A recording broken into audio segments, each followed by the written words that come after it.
السلام علیکم ورحمۃ اللہ وبرکاتہ۔ معزز ناظرین کرام، آج کی ویڈیو میں نور ڈاکو کا واقعہ بیان کیا جا رہا ہے کہ تھا تو وہ ڈاکو، مگر اس ڈاکو پر کرم کیسے ہوا۔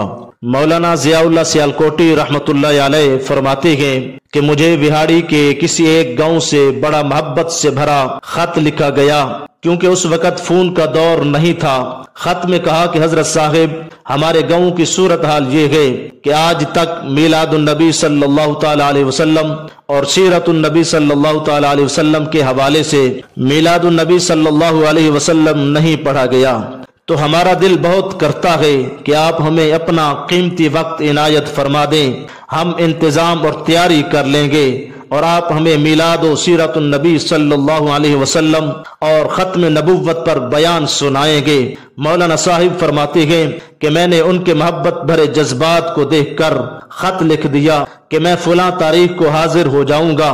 حتیٰ کہ دیے گئے وقت کے مطابق میں عاجز فقیر اپنی کتابوں سمیت ٹرین پر سے اتر کر تانگا پر بیٹھ کر ان کے گاؤں پہنچ گیا۔ تو جیسے میں ان کے پاس پہنچا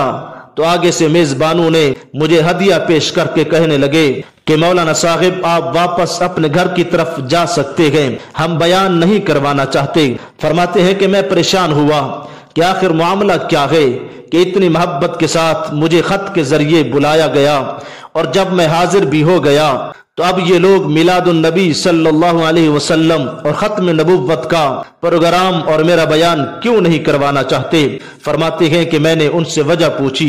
کہ آخر وجہ کیا ہے، تو جواب میں بتایا کہ ہمارے گاؤں میں 90% قادیانی لوگ رہتے ہیں، اور وہ ہمیں دھمکیاں دیتے ہیں کہ نہ تو تمہاری عزتیں محفوظ رہیں گی، اور نہ مال، اور نہ ہی اولاد، اور نہ ہی گھر بار محفوظ رہیں گے۔ اگر سیرت النبی صلی اللہ علیہ وسلم پر بیان کروایا تو تمہاری یہ ساری عزتیں، مال، اولاد، گھر بار سب کچھ تباہ کر دیں گے۔ کہنے لگے مولانا صاحب، ہم بہت کمزور لوگ ہیں، غریب ہیں، اور تعداد میں بھی بہت کم ہیں، اس لیے ہم یہ سیرت النبی کانفرنس نہیں کر سکتے۔ علامہ صاحب فرماتے ہیں کہ میں نے ہدیہ والا لفافہ واپس کرتے ہوئے کہا کہ اگر بات تمہاری ہوتی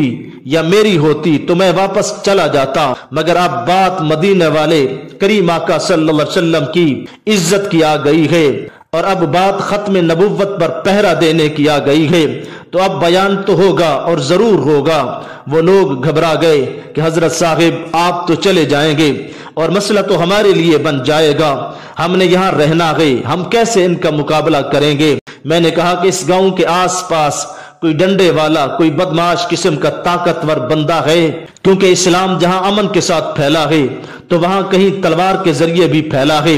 کہیں اسلام کے لیے گردنیں قربان بھی ہوئی ہیں، تو کہیں کفار و مشرکین کی گردنیں اتاری بھی گئی ہیں۔ الغرض جب پوچھا کہ کوئی بدماش ڈاکو بھی آس پاس رہتا ہے تو انہوں نے کہا کہ گاؤں سے کچھ دور ہی ایک بندہ رہتا ہے جس کا نام نورا ڈاکو ہے، اور پورا علاقہ اس سے ڈرتا ہے۔ میں نے کہا چلو مجھے لے چلو نورے کے پاس۔ جب ہم نورے کے ڈیرے پر پہنچے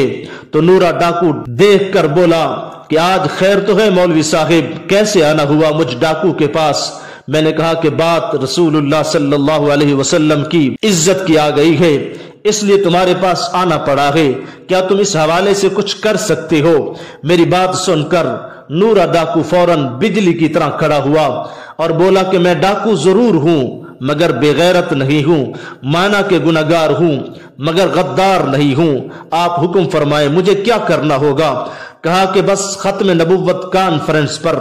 پہرا دینا ہوگا۔ نورا ہمیں لے کر مسجد کی طرف چل پڑا اور مسجد میں اعلان کیا کہ سنو، میں نورا ڈاکو ہوں، جس کو پتا ہے وہ بھی سن لے اور جس کو نہیں پتا وہ بھی سن لے کہ ابھی ختم نبوت کانفرنس ہو رہی ہے اور اس پر پہرا میں نورا ڈاکو دے رہا ہوں۔ اگر کسی میں ہمت و جرت ہے تو آؤ اس کانفرنس کو رکوا کر دیکھ لو۔ اور پھر پروگرام کا انتظام و اہتمام کروایا، اور پھر مسجد میں